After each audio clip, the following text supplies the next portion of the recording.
जय श्री कृष्णा। हर हर महादेव। सावन प्रारंभ होने वाले हैं और सावन के प्रारंभ होने पर हमें किन बातों का विशेष ध्यान रखना है और कौन सी ऐसी विशेष चीज करनी है जिससे हमारे घर के अंदर हमेशा सुख आए, इन बातों के बारे में आज हम चर्चा करेंगे। और ये चर्चा करने के लिए मैं कौन हूँ? मैं आपके एस्ट्रोलॉजर हूँ, वास्तु शास्त्री हूँ, चेहरा भी पढ़ती हूँ, आवाज भी पढ़ती हूँ और हाथों की लकीरें भी पढ़ लेती हूँ। चूंकि आपकी साथी हूँ इसीलिए आपके साथ जीवन का सार बताने चली आती हूँ। बात सावन की हो रही है। सावन एक ऐसा मौसम है जहाँ हर तरफ हरियाली ही हरियाली आ जाती है, जीवन में उत्साह आने लगता है। पर सावन मास में कुछ चीजों को खाना वर्जित बताया गया है, जैसे कि दूध या दूध से बनी हुई चीजें सावन में ग्रहण नहीं करनी चाहिए। जिन लोगों का चंद्रमा खराब हो, जिन लोगों का चंद्रमा नीच का हो या अष्टम में बैठा हो, ऐसे लोगों को दूध, दही, छाछ इनका सेवन सावन में बिल्कुल छोड़ देना चाहिए, वरना आपको इसके और ज्यादा नकारात्मक परिणाम मिल सकते हैं। जिन लोगों की कुंडली के अंदर मंगल अच्छा नहीं हो, ऐसे लोगों को सावन के अंदर मेथी, पालक, बथुआ ऐसी चीजों को नहीं खाना चाहिए। वो लोग जिनको बार बार रोग सताते हो, जिन्हें बार बार दिक्कतें आती हो, जिन्हें बहुत ज्यादा माइग्रेन की प्रॉब्लम रहती हो या जिनका सर बहुत ज्यादा दुखता हो, जो लोग काम करके बहुत जल्दी थक जाते हो, जिनके अंदर आलस बहुत आता हो, ऐसे लोगों को सावन में पत्ता गोभी या गोभी का सेवन नहीं करना चाहिए। सावन के अंदर हम ये चीजें आपको क्यों खाने से मना करते हैं, इसके पीछे एक साइंटिफिक रीजन होता है और इसी वजह से हम आपको साइंस, आयुर्वेद और ज्योतिष तीनों को मिलाकर ये सारी चीजें बताते हैं। जिन लोगों को इस बारे में ज्ञान होगा वो समझ जाएंगे कि मैंने ऐसा इन लोगों के लिए क्यों बताया, और जो लोग नहीं जानते हैं उन्हें मैं किसी दिन लाइव में इसके बारे में बहुत अच्छी से डिस्क्राइब करूंगी। आज मैं आपको कुछ और विशेष चीजें बताने आई हूँ। सावन में हमें नए वस्त्र भी नहीं पहन के खरीदने चाहिए।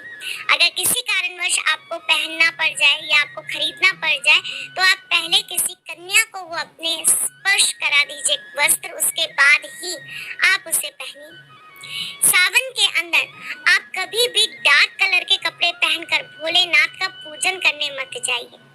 सावन में स्त्रियां इस बात का विशेष ध्यान रखें कि वो अपनी जटाएं, अपने बाल खुले करके वो भोलेनाथ पर जल चढ़ाने नहीं जाएं, क्योंकि मैंने अक्सर देखा है कि सोमवार को स्त्रियां अपना सिर धोती हैं और उसी खुले बालों में, टपकते हुए पानी के बालों में चली जाती हैं और जाके भोलेनाथ के ऊपर जल अर्पित करने लगती हैं। ये बहुत गलत होता है, इससे आपको उल्टा दोष लगेगा। भोलेनाथ का पूजन हमेशा सर ढककर, बालों को बांधकर तब करिए। भोलेनाथ के ऊपर गलती से भी आप कि कोई कहे, कितना भी कहे, कोई कितना भी आपको तर्क वितर्क करे, आप किसी भी हालत में भोलेनाथ के ऊपर ना तो हल्दी चढ़ाएंगे, ना रोली चढ़ाएंगे और ना कच्चे चावल चढ़ाएंगे। ऐसा करने से आपको दोष ही लगेगा, आपकी पूजा व्यर्थ हो जाएगी, कहने वाला कहकर चला जाएगा, काम आपके बिगड़ेंगे, आपका भगवान से विश्वास उठ जाएगा और फिर आप ही कहेंगे कुछ होता तो है नहीं, बातें ही होती रहती हैं। इन गलतियों को ध्यान रखिएगा। सावन में मांस मदिरा का सेवन मत करिए। सावन के अंदर आपको कम से कम लहसुन प्याज का सेवन करना चाहिए। वैसे तो बिल्कुल छोड़ देना चाहिए, लेकिन कोई मजबूरी आ जाए तो कम से कम सेवन करिए। रोजमर्रा की जिंदगी से प्याज लहसुन हटा दीजिए। सावन में अगर आप भोलेनाथ को जल अर्पित करने का या दूध अर्पित करने का एक नियम कायम कर रहे हैं तो ध्यान रखिए कि आप अन्न ग्रहण करके ये कार्य मत करिए। अगर सावन में आप अपनी कोई भी एक वस्तु छोड़ सकते हैं जो आपको बहुत प्रिय है, तो ऐसा करने से आपकी मनवांछित इच्छाएं पूर्ण होती हैं। और भोलेनाथ तो वैसे भी इस बात के लिए बहुत फेमस है कि वो अपने भक्तों की तुरंत सुन लिया करते हैं। वो तो एक बेलपत्र पर ही प्रसन्न होकर अपने भक्तों के साथ चल दिया करते हैं। तो जब आप त्याग करेंगे, समर्पण करेंगे, भक्ति दिखाएंगे, प्रेम दिखाएंगे, तो जरूर वो आपके साथ आपकी मनोवांछित इच्छाओं को पूर्ण करने के लिए आएंगे ही आएंगे। अपने आशीर्वाद से आपके जीवन की सारी समस्याओं का अंत करेंगे ही करेंगे। भोलेनाथ का पूजन करते हैं तो साथ में माँ पार्वती जी का भी पूजन जरूर करिएगा। भोलेनाथ का पूजन करते हैं तो नंदी जी का पूजन करना बिल्कुल मत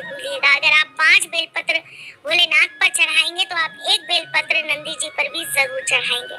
चलिए जी, अब मैं आपको सावन में करने वाला एक ऐसा अचूक उपाय बताने जा रही हूँ जिसको करने मात्र से आपके 9 के 9 ग्रह ठीक हो जाएंगे। जब भी आप भोलेनाथ को दूध अर्पित करने जाएं, जल अर्पित करने जाएं या आप किसी भी चीज से उनका अभिषेक करने जाएं, आप सबसे पहले अपने दोनों हाथों को कच्चे दूध से अच्छी से धो लीजिए और उसके बाद आप गंगा जल से या शुद्ध जल से अपने हाथों को साफ कर लीजिए और उसके बाद जाकर आप शिवलिंग के ऊपर अभिषेक करिए और फिर देखिए आपके 9 के 9 ग्रह कैसे ठीक हो जाते हैं और आपके जीवन में इसका कितना चमत्कार होने लगता है।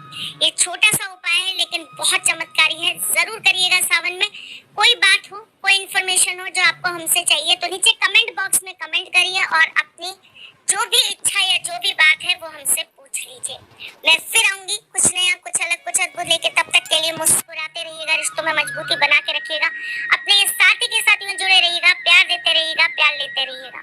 ख्याल रखिएगा अपना और उनका जिनसे आप प्यार करते हैं। मैं जल्द आपसे मिलने आऊंगी, तब तक के लिए राधे कृष्ण।